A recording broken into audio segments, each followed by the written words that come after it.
kita nikmat lahir, nikmat batin, dan kita masih diberikan kesempatan untuk bisa datang di majelis yang sangat mulia ini, majelis ilmu yang insya Allah berkali. Semoga kita diberikan kemudahan setiap langkah hidup kita di dunia, terutama untuk mencapai akhirat dengan kebahagiaan. Amin ya Allah ya Rabbal alamin. Pada hari ini kita akan mendengarkan tausiah dari Ustaz Dr. Bambang Irawan. Beliau dosen sekaligus penulis buku dari Universitas Islam Negeri Sumatera Utara, Medan. Beliau sekarang sedang melakukan research di Leeds, fellowship di Leeds, dan ya, alhamdulillah kita bisa undang beliau ke sini untuk mengenal lebih dekat. Dr. Bambang ini bisa buka-buka di websitenya.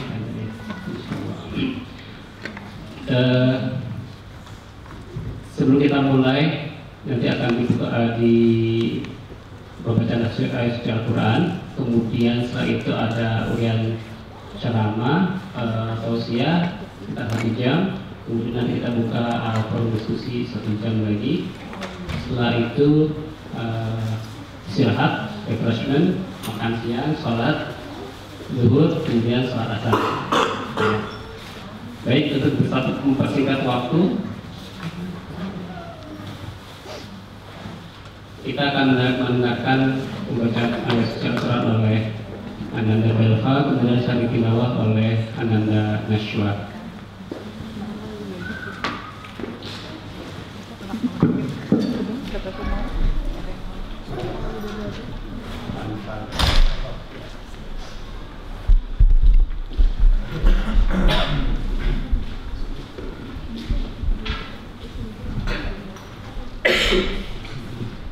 Assalamualaikum.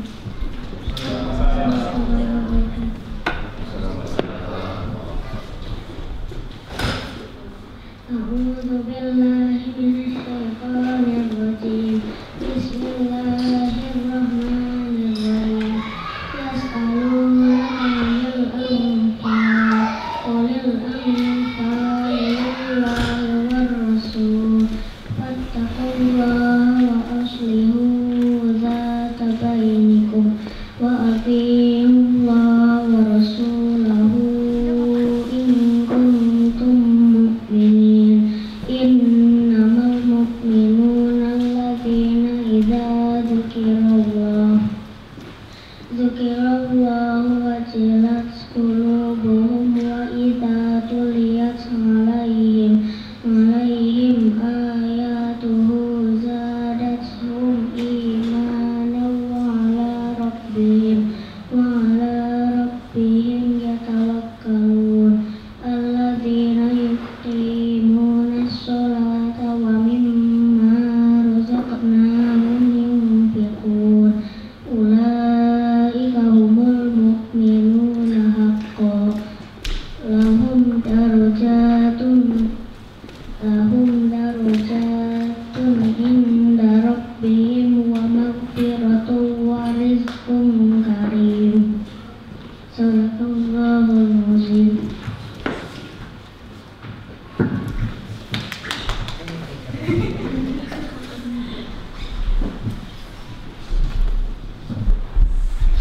Aku berlindung kepada Allah dari godaan setan yang terkutuk dengan menyebut nama Allah yang Maha Pengasih lagi Maha Penyayang. Mereka menanyakan kepadamu tentang pembagian harta rampasan perang.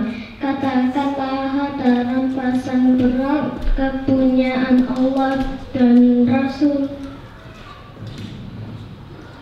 Oleh sebab itu bertakwalah kepada Allah dan perbaikilah berhubungan di antara sesamamu, dan taatlah kepada Allah dan Rasul-Nya jika kamu adalah orang-orang yang beriman.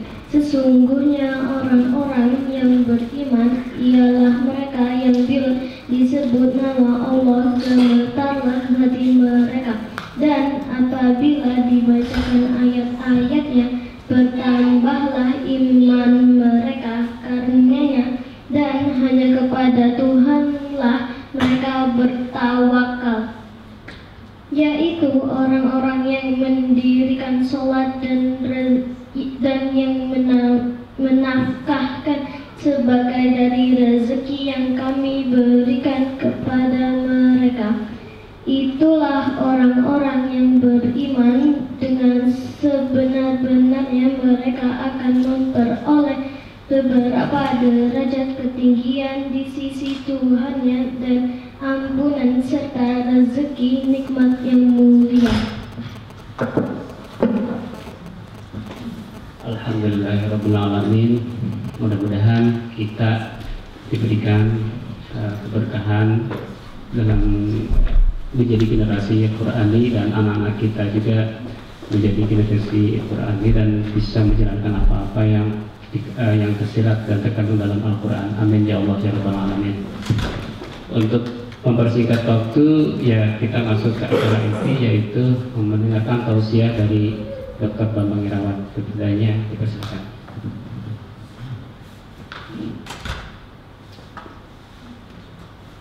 Bismillahirrahmanirrahim. Assalamualaikum warahmatullahi wabarakatuh.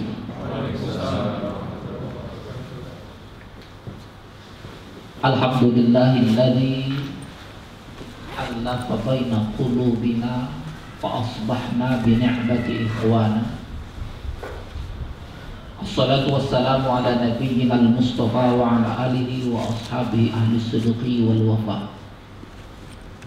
Asyhadu an la ilaha illallah wahdahu la syarika lah, wa asyhadu anna Muhammadan abduhu wa rasuluh alladzi balagha risalah wa nasaha al-ummah wa adda al-amanah wa jahada fi sabilillahi haqqa jihadih hatta atahul yaqin.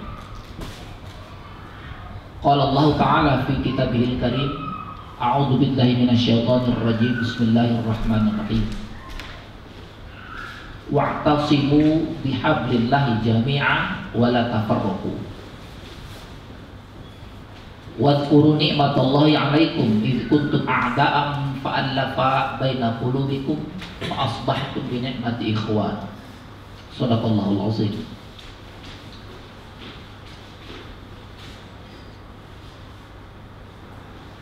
This is really a great honor and pleasure coming here, meeting with citizen of Indonesia who stay in Seville. Baru saja saya tadi mendengar dari Mas Mulyadi, dalam 2 tahun terakhir katanya orang-orang student Indonesia baru nampak mulai banyak. Kalau 2 tahun sebelumnya mungkin masih sangat sedikit dan terbatas.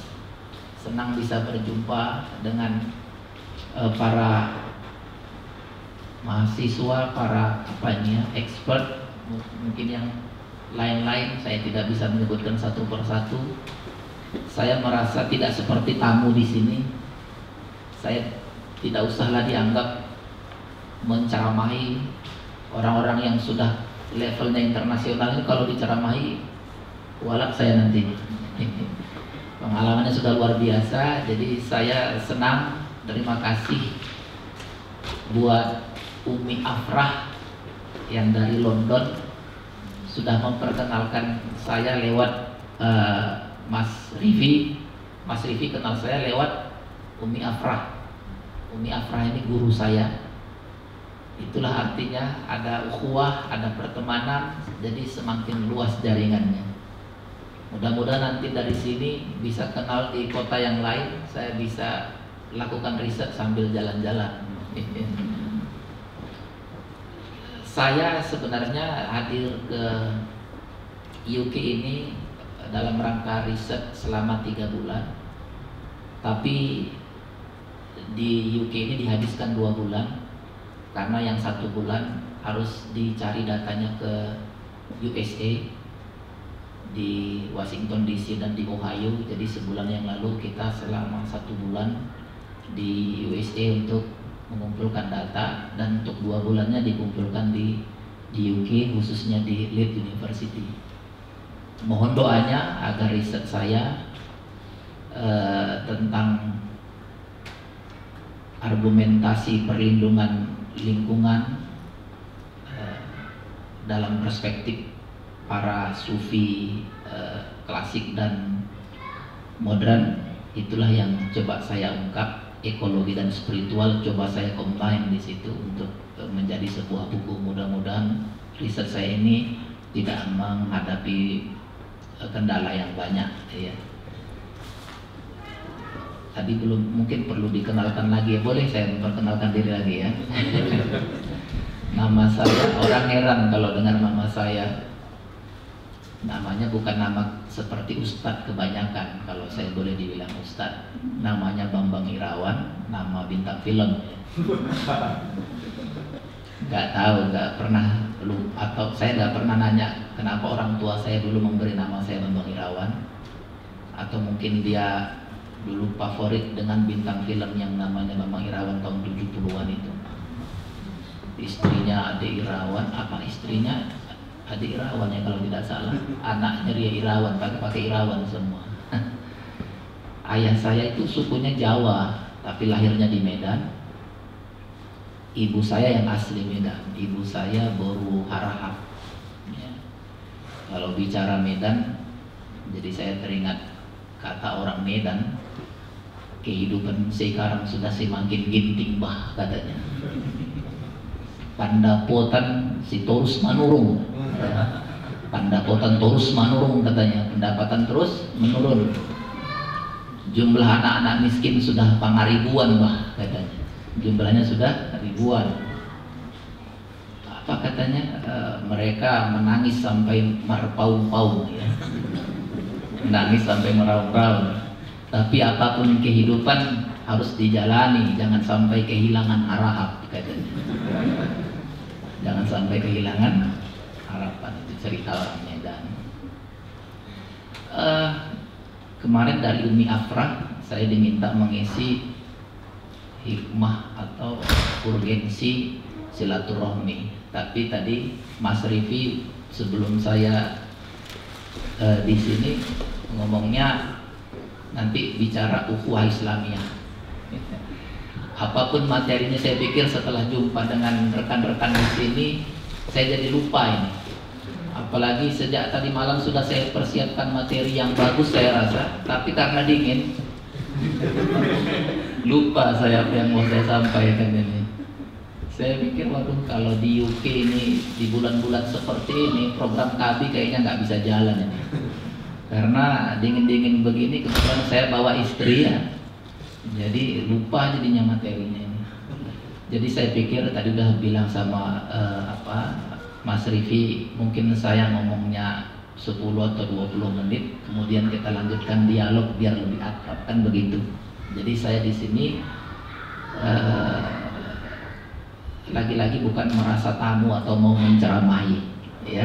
Kita ini sama-sama dalam proses untuk berjuang. Apapun yang kita lakukan, jauh-jauh kita hadir kemari, kalau niatnya untuk menuntut ilmu, untuk bekerja, itu semuanya jihad fi sabilillah. Itu mendapatkan keuntungan yang luar biasa di mata Allah Subhanahu wa Ta'ala.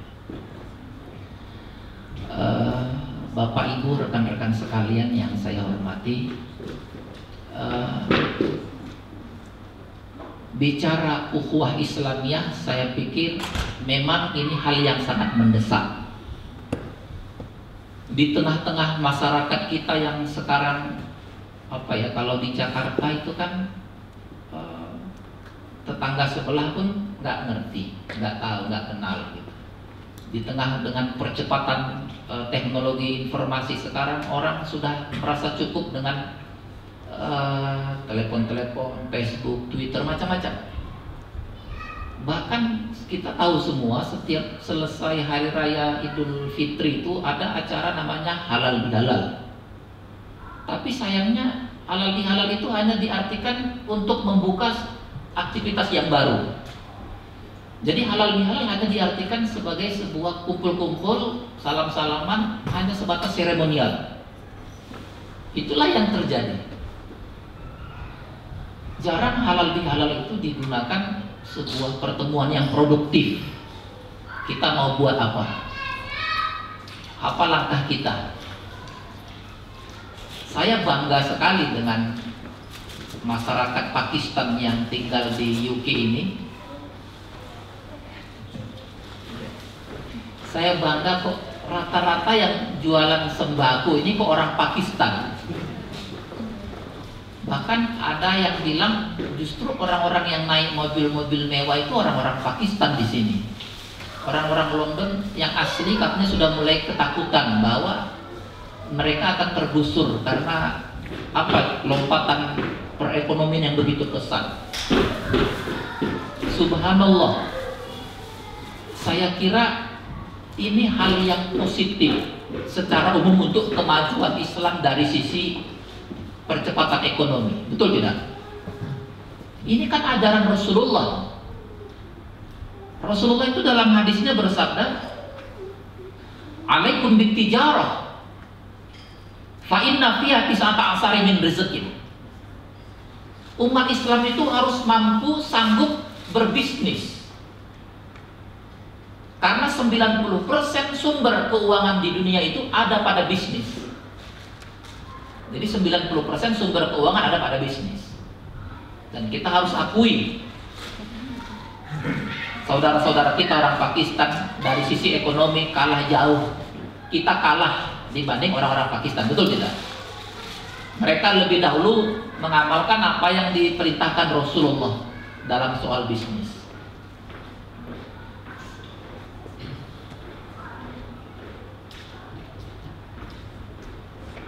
Pengalaman saya kemarin di Amerika 1 bulan, justru souvenir, kaos-kaos, topi-topi untuk apa itu banyak buatan made in China juga, made in China. Memang belanjanya kita di Amerika tapi buatan China juga. Ternyata China, Korea merajai juga dalam soal ekonomi di Amerika.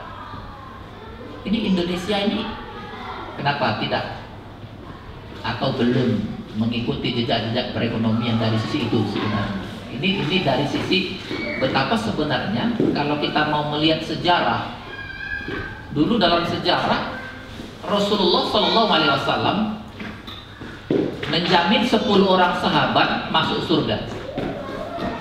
Siapa sahabat itu nanti bisa dilacak di Google, mau di mana pun bisa kita lacak siapa 10 orang sahabat yang dijamin Rasulullah masuk ke dalam surga. Setelah dilacak 7 dari 10 yang dijamin masuk surga itu ternyata bisnismen, orang-orang yang jago bisnis, orang-orang yang jago dalam urusan marketing, tetapi mereka tidak dilalaikan dengan kehidupan dunia. Ini yang harusnya kita contoh. Bapak Ibu rekan-rekan sekalian yang dirahmati Allah, bicara ukhuwah Islamiyah itu secara umum bicara soal muamalah. Apa itu muamalah? Muamalah itu hubungan kemanusiaan. Kita jarang menyadari betapa urusan kemanusiaan ini di dalam ajaran Islam ini menempati ranking, menempati tempat yang luar biasa besar. Allah Subhanahu wa Ta'ala lewat Al-Quran bicara soal muamalah itu sampai 85 bahkan sampai 90%. Urusan muamalah manusia sama manusia itu dalam Al-Quran itu 90%. Jadi kalau Al-Quran itu diperas isinya yang 30 juz, 114 surat, 6.600 sekian ayat itu isinya urusan muamalah itu 90%. Yang 10%-nya baru hubungan manusia dengan Allah. Artinya ukuran kesolehan seseorang bukan semata-mata saat kita sendiri, saat berasing maksud, berzikir sama Allah, tapi saat kita bersama-samanya. Saat kita berbahasa dengan orang-orang terdekat kita, berbahasa dengan istri kita, berbahasa dengan orang tua, dengan saudara, itu bisa dilihat ukuran keimanannya sampai di mana dari situ. Makanya kata Rasulullah tidak berlebihan, Rasulullah bersabda, "Man kana yu'minu billahi wal yaumil akhir falyasil rahimah." yang mengaku beriman kepada Allah dan hari akhir, maka dia adalah orang yang pintar untuk bersilaturahmi, menghubungkan tali silaturahmi.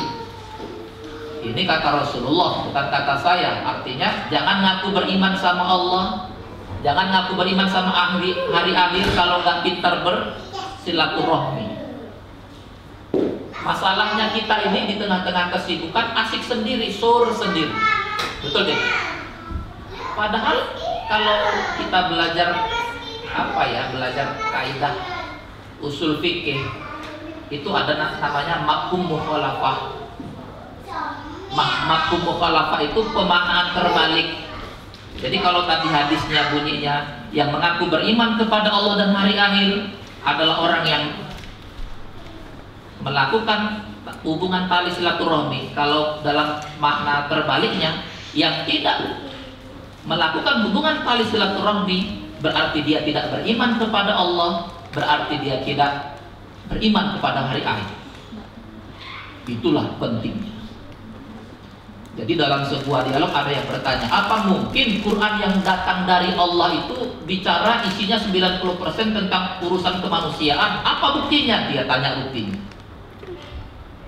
Akhirnya dibeberkan bukti-bukti. Oke, kita bicarakan sebentar ini 5-10 menit ini bukti-bukti bahwa isi Al-Quran yang 90% tentang urusan kemanusiaan. Ayo kita lihat bukti-buktinya. Bukti yang pertama adalah bahwa kalau kita lihat Al-Quran bicara tentang definisi takwa, itu Al-Quran bicara dalam surat Al-Imran ayat 133. Apa itu orang yang bertakwa? Orang yang bertakwa itu ada 3 kata Quran. Yang pertama, alladzina yunfiquna fis sarra'i wa dharra. Orang yang bertakwa, orang yang gemar berbagi apapun yang bisa dia bagi. Ya. Alladzina yunfiquna fis sarra'i wa dharra. Saya mau tanya, urusan berbagi itu urusan sama manusia apa sama Allah? Sama manusia. Jadi nggak usah bicara takwa kalau orang nggak mau berbagi. Berbagi apapun, berbagi ilmu, menolong, berbagi harta, apapun. Jadi nggak usah bicara takwa, karena kata Quran yang bicara kalau takwa itu ya terkait dengan urusan manusia. Terus ayat yang berikutnya apa? Tanda orang yang bertakwa, wal kaziminal ghaiz. Orang yang bertakwa, orang yang menahan amarah, menahan emosi. Ini menahan emosi sama siapa ya? Sama manusia, sama makhluk. Jadi nggak usah ngaku-ngaku takwa, nggak usah ngaku-ngaku dekat dengan Tuhan kalau dia nggak bisa menahan emosi, amarahnya. Itu di Jakarta banyak sekali sekarang kisah-kisah mutilasi lah, macam-macam, membunuh hanya persoalan kecil-kecil, nggak bisa menahan emosi. Jadi kata Quran nggak usah lah ngaku-ngaku dekat sama Allah kalau nggak bisa menahan emosi, amarah. Bagaimana di terminal-terminal tuh gara-gara uang 5.000, 10.000 main bunuh-bunuh. Kenapa nggak bisa menahan emosi? Berapa banyak terjadinya perceraian gara-gara nggak bisa menahan emosi. Waduh. Yang ketiga kata Quran, tanda orang yang bertakwa itu adalah wal afina anin nas. Orang yang segera memaafkan kesalahan saudara. Urusan memaafkan ini sama makhluk apa sama Allah ini? Sama saudara. Jadi 3-tiganya tanda orang bertakwa terkait dengan urusan manusia ini. Makanya jangan ngaku-ngaku dekat sama Allah kalau urusan manusia nggak bagus. Ya. Makanya Rasulullah pernah bertanya kepada para sahabat, tahu nggak kamu siapa orang yang bangkrut itu? Atadruna manil muflis. Tahu nggak siapa yang bangkrut? Do you know who is the bankrupt man? Sahabat menjawab, al-muflisu fina man la dirham lahu wala mata'. Orang yang bangkrut itu adalah orang yang tidak memiliki harta benda perhiasan, tapi kata Rasulullah bukan itu yang bangkrut.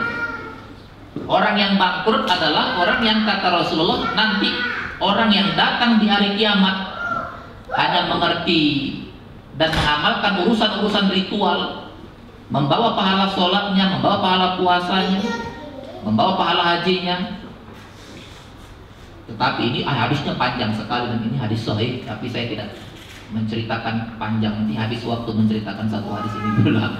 Jadi intinya semua nilai sholatnya, nilai hajinya hilang seperti debu di terpa angin. Kenapa? Karena hubungan kemanusiaannya nggak bagus. Karena dia banyak memfitnah orang, banyak memukul orang, banyak melukai orang. Jadi habis semua. Begitu habis, yang antri pun masih banyak. Apalagi mau dikasih. Sementara orang yang dizalimi masih banyak, akhirnya dosa-dosa orang yang dia zalimi selama hidup di dunia dipindahkan kepada dia. Jadi orang yang tadi artinya ahli ibadah, yang hanya ahli ibadah dalam arti sholat, puasa, akhirnya nggak jadi dimasukkan ke dalam surga, jadi dicampakkan ke dalam api neraka. Nah, jadi tidak main-main ini urusan muamalah, urusan persaudaraan. Ini bukti. 90% ayat Al-Quran bicara tentang urusan muamalah. Bukti yang berikutnya apa? Banyak buktinya. Bukti berikutnya bahwa di dalam ajaran Islam ternyata ibadah yang dilaksanakan secara berjamaah itu akan diberi pahala, diberi reward yang jauh lebih besar daripada ibadah sendiri-sendiri. Betul tidak? Kan begitu ajaran Islam. Bahkan Rasulullah bersabda, sholat yang dilaksanakan secara berjamaah nilainya 27, bahkan ada yang hadis yang lain 50 kali lipat dibanding sholat sendiri. Urusan berjamaah itu kan urusan bersama-sama. Urusan berjamaah juga urusan ukhuwah, urusan silaturahmi, membangun network, kan begitu. Ini ajaran Islam yang benar, membangun kebersamaan. Sebenarnya dakwah yang sejati yang dilakukan oleh Mas Rifi dan kawan-kawan di sini. Kenapa? Karena sudah berbuat mengumpulkan kawan-kawan dari Indonesia di sini, itu kerja berat itu. Kalau saya ringan sekali, orang sudah berkumpul tinggal ngomong kan ringan. Yang bikin undangan, ya, Mas apa? Mas Ferry yang membuat macam-macam seperti ini, ya, itu dakwah yang real. Saya berpikir 10-15 tahun lagi dakwah-dakwah yang di podium sudah kurang diminati. Ke depan saya pikir dakwah yang objektif itu yang bilhal begini, ataupun kalau ada yang mau ceramah ya bedah buku, langsung bedah buku. Itu baru mantap. Jangan kayak saya di Jakarta, masih ada itu pengurus panitia hari besar, Ustadz bisa ceramah. Ceramah apa? Ceramah hari besar. Bisa? Tapi ada pesan sponsor Ustadz. Apa itu saya tanya? Mereka jamaahnya minta ceramahnya lucu-lucu. Saya bilang, kalau mau cari yang lucu-lucu jangan undang saya.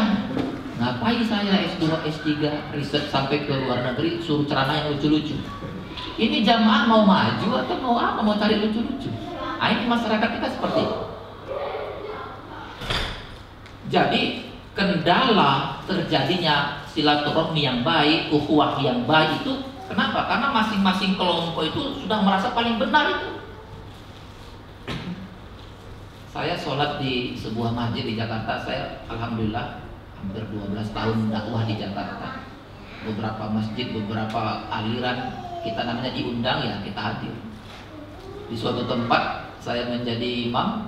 Begitu selesai sholat, salam-salaman. Saya ditegur sama pengurus, Ustaz, salam-salaman itu kan bid'ah Ustaz. Saya bilang, zaman sudah seperti global village, tanpa barrier, tanpa batas, dengan pengetahuan, dengan ada internet dan macam-macam, masih bicara urusan salam-salaman juga dilarang. Ini kita mau dibawa kemana ini? Zaman apa ini? Saya bilang. Nggak berarti yang tidak dilakukan Rasulullah kalau kita lakukan itu bid'ah. Saya bilang, urusan salam-salaman kok jadi bid'ah? Ini mau dibawa kemana umat? Saya bilang. Kecuali tadi saya salam-salamannya waktu sholat, Allahu Akbar, terus saya salam-salaman, itu baru bid'ah. Saya bilang, betul tidak? Kalau sudah selesai sholat, saya mau pulang, mau salam-salaman, kan sudah selesai sholat. Tapi artinya saya ingin mengatakan masih ada kelompok-kelompok orang yang karena terbatas gurunya, cara berpikirnya pun sempit. Namanya gurunya terbatas, pengetahuannya terbatas. Dari kecil sampai tua gurunya 1-2. Islam nggak seperti itu. Rasulullah menyuruh kita khudil hikmah walau min ayyi ya'in kharajat. Ambil ilmu dari manapun. Kalau memang baik kejar, mau di Israel, mau ke Amerika, mau ke UK, kejar sebanyak mungkin.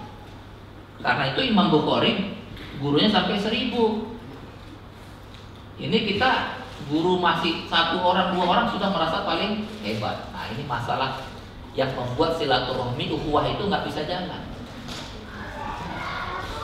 Saya sedikit terkesan sekali melihat masyarakat Muslim di Indonesia, masyarakat Muslim Indonesia di Amerika yang setiap itu semangat untuk membangun masjid. Jadi mohon maaf, beberapa gereja yang dijual, ya gereja yang dijual itu yang dibeli oleh masyarakat Muslim Indonesia itu menjadi masjid. Itu beberapa state seperti Masjid Imam Center yang ada di Washington DC, itu dari gereja yang dibeli jadi masjid. Kemudian Masjid Istiqlal di Houston, ini di LA juga sedang funding luar biasa. Saya pikir inilah fondasi untuk terjadinya ukhuwah Islam. Saya berpikir kenapa di Sheffield tidak kita lakukan, artinya kalau walaupun masjid sudah ada, tapi kalau masjid orang Indonesia ada sendiri, saya pikir ini akan lebih membuat kita terorganisir untuk membuat program-program. Apa yang nggak bisa kita lakukan kalau sudah ada masjid, kita lebih sering berkumpul, kita bisa buat silabus untuk anak-anak kita. Di Amerika anak-anak Muslim Indonesia itu banyak yang umur 10 tahun sudah hafal Quran. Kalau tinggal di Amerika, itu kenapa? Karena ada masjid. Saya pikir ini yang harus kita pikirkan sepertinya. Kenapa tidak? Kalau kita beralasan, oh saya kan di sini hanya ambil S3 hanya sebentar loh. Bahkan kata Rasulullah, kalau kamu mau menanam pohon, misalnya besok kamu tahu akan terjadi hari kiamat, jangan tunda menanam itu. Itu sama saja dengan mengatakan kalau kita di Sheffield ini tidak tinggal untuk masa yang sangat lama, tapi pasti ada orang-orang yang akan memanfaatkan. Ini kalau cerita berjamaah, ini tadi bukti-bukti betapa Al-Quran banyak memberikan perhatian yang besar terhadap urusan berjamaah, urusan silaturahmi. Ya, saya tegaskan lagi, ibadah yang dilaksanakan secara bersama-sama nilainya lebih besar daripada ibadah sendiri-sendiri. Bukti berikutnya, buktinya banyak ini. Bukti berikutnya, Bapak Ibu, ibadah kepada Allah Subhanahu wa Ta'ala secara ritual, ya, artinya seperti sholat dan ritual-ritual yang lain, jika terjadi waktunya bersamaan dengan urusan kemanusiaan, ini ibadahnya bisa diringkas, Pak, betul tidak? Saya ulangi, urusan ibadah kepada Allah yang kita lakukan kemudian terjadi bersamaan waktunya dengan urusan kemanusiaan, itu ibadahnya bisa diringkas. Kok bisa diringkas? Karena agama kita memberikan perhatian yang besar kepada urusan kemanusiaan. Kita kalau berpergian sholat yang zuhur sama asar boleh digabung nggak? Boleh. Yang 4 rakaat jadi 2 rakaat boleh nggak? Boleh. Itu bukti. Rasulullah ketika menjadi imam sholat nggak egois, nggak mentang-mentang jadi imam, saya kan jadi imam, baca yang panjang-panjang, ngurus, ngapain mikir yang belakang, saya jadi imam mau menghadap Allah kok, nggak begitu Rasul. Dilihat dulu yang belakang. Kalau yang belakang banyak yang tua-tua yang sudah uzur nggak kuat berdiri lama-lama, sholatnya diringkas sekali.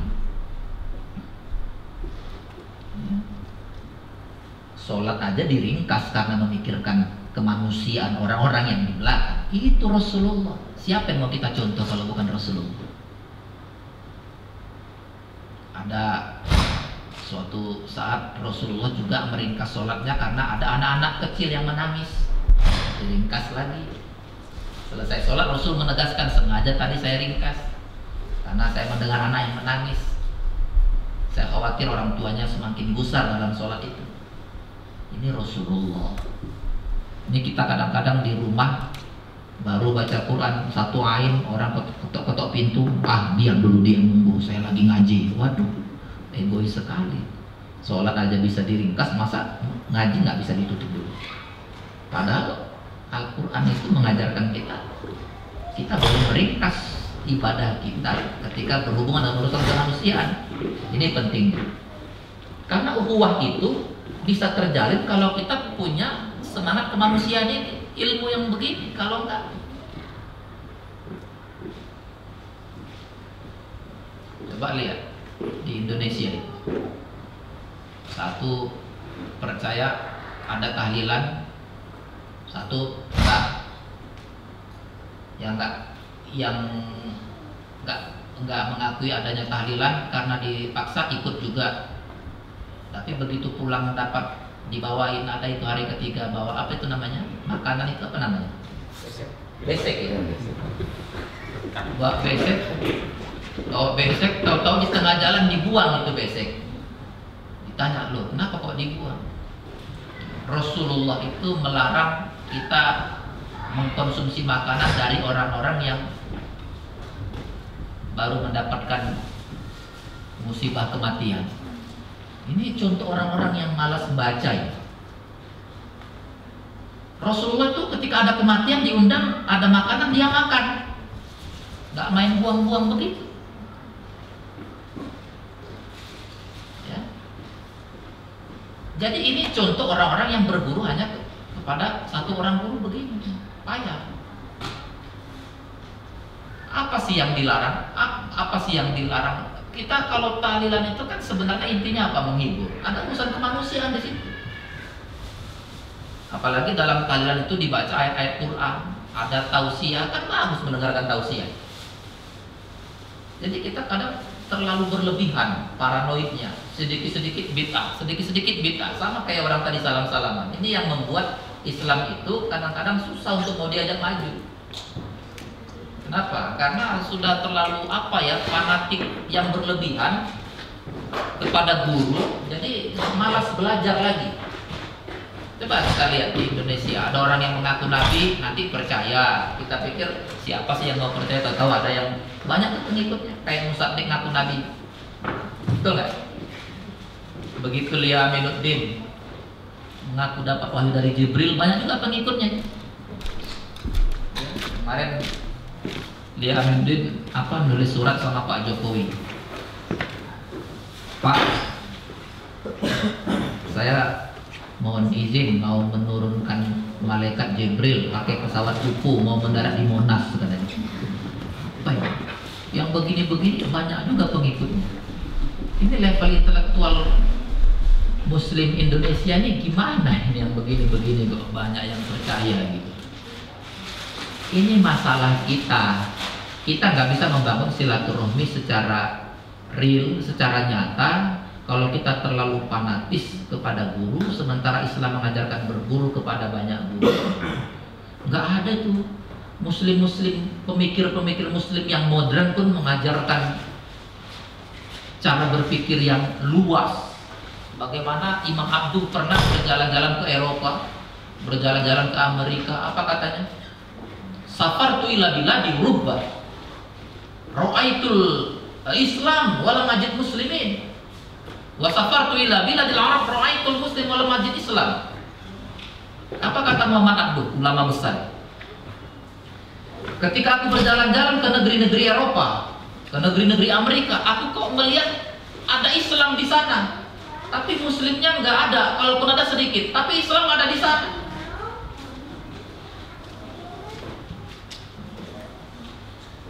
Ketika aku berjalan-jalan ke negeri-negeri Arab, aku melihat muslimnya banyak tapi Islamnya nggak ada.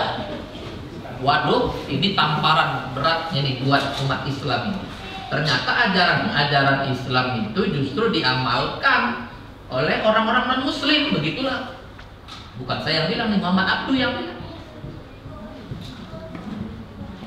Jadi saya berpikir kalaulah orang-orang London ini, orang-orang Amerika, orang-orang Jepang itu bersahadat, itulah Islam itu sebenarnya. Ada kedisiplinan, benar kan? Ada memiliki sense of curiosity yang begitu besar terhadap pengetahuan. Islam itu disiplin, nggak kayak kita di Indonesia susahnya antri. Baru 5 orang antri udah motong-motong tuh. Kalau di sini orang antri mau 100 orang antri. Budaya mendidik antri itu susah, betul nggak? Perlu 1-2 generasi. Jangan-jangan, mohon maaf ini ya, mohon maaf kalau saya salah. Jangan-jangan sebagian faktor terjadinya musibah kemarin di Mina, ya itu gara-gara rebut-rebutan mau duluan, nggak mau antri untuk melontar jumroh. Jangan-jangan, karena susah sekali antri. Kita ini orang Indonesia ini memang suka buru-buru tapi nggak jelas. Di jalan buru-buru, bukan ada yang dikerjakannya jelas-jelas itu. Masuk lift mau duluan, masuk bis mau duluan, sampai tawaf pun pas umroh atau haji kejar-kejaran. Waktu saya umroh, saya terlempar waktu pingin mencium Hajar Aswad, terlempar. Kenapa? Kena sikut itu. Tapi orang seolah-olah mencium Hajar Aswad itu yang paling utama. Tapi inilah, memang dibutuhkan beberapa generasi untuk merubah supaya orang bisa antri seperti itu dan lain-lain, disiplin. Makanya saya ketika melihat sebuah survei katanya negara yang paling banyak membaca itu justru negara Jepang katanya di dunia ini. Artinya mereka tidak punya kitab yang memerintahkan mereka membaca, tapi mereka punya budaya baca yang luar biasa. Sementara kita punya Quran yang ayat pertamanya bicara soal Iqra, kita ini malas baca. Disusul orang Yahudi rajin baca. Mereka juga nggak punya kitab sehebat kitab kita. Inilah masalah kita. Jadi ukhuwah Islamiyah itu bisa dibangun ketika kita sudah selesai dengan diri. Ketika ada silatul qalbi, saya ingin mengatakan ketika ada silatul qalbi, hubungan hati, itu silaturahmi yang kita biasa sebut ini ukhuwah itu menjadi jalan sendiri ketika hati kita sudah menyatu. Ini kadang-kadang ada pengajian, tanya dulu dia sama panitianya, si Anu datang nggak? Ya kalau si Anu datang, saya nggak datang lah. Kenapa? Karena dia benci sama salah satu. Masa gara-gara benci sama satu orang dia nggak ikut pengajian? Masih begitu level-levelnya. Nah, saya berkeyakinan kita ini yang mendapatkan kesempatan bisa kuliah S2, kuliah S3 di UK ini akan menampilkan cara berislam yang moderat, cara berislam yang betul-betul menunjukkan akhlak. Karena untuk itulah Rasulullah SAW diutus, innama bu'istu liutammima makarimal akhlak. Jadi mengedepankan akhlak. Karena kalau kita hanya menunjukkan kesolehan dari sisi ritual, tidak menunjukkan akhlak dalam bentuk jaringan seperti ini, membangun silaturahmi begini, kita bisa kaku. Ya, akhirnya karena kekakuan ini, itu seperti orang yang bangkrut tadi yang diceritakan Rasulullah dalam hadisnya. Terakhir, bukti bahwa Al-Quran memberikan perhatian yang besar terhadap urusan ukhuwah dan silaturahmi ini, ternyata kalau ada ibadah-ibadah kita yang tidak lengkap, Pak, ada sholat kita yang dulu waktu masih muda bolong-bolong misalnya, puasa kita bolong-bolong, nggak lengkap gitu. Itu di dalam Islam itu bisa dilengkapi, bisa ditebus dengan banyak berbuat baik kepada sesama manusia. Itulah nikmatnya kalau kita mampu menjalin silaturahmi, menjalin ukhuwah, itu bisa menebus ibadah-ibadah kita yang tidak sah. Ini yang disebutkan Rasulullah dalam hadisnya, wa atbi isai'atal hasanata tambuha wa khaliqin nasi bi khuluqin hasan. Tebuslah, bayarlah kesalahan-kesalahan, kejahatan yang sudah terlanjur dilakukan dengan banyak berbuat baik kepada sesama manusia. Ini jadi bisa menebus